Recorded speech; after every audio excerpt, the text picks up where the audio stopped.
if flies keep showing up around your kitchen, countertops, trash area, or other problem spots.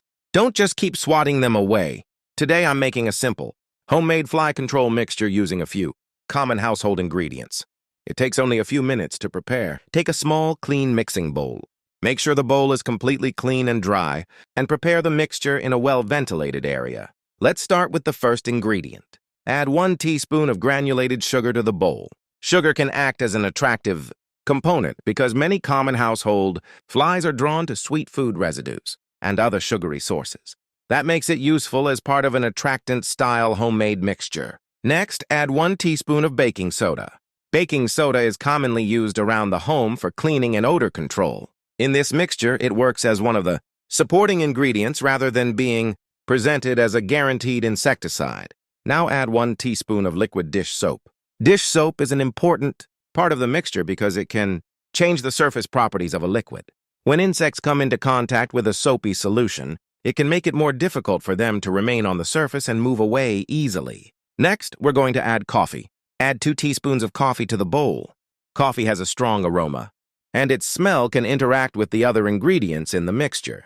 It also gives the mixture a distinctive scent that can help make this homemade preparation different from a basic sugar and water trap. Now comes the alcohol. Use 70% isopropyl alcohol and add 1 teaspoon to the mixture. Alcohol is commonly used as a household cleaning and sanitizing ingredient. Here we're using only a small amount as part of the overall homemade mixture.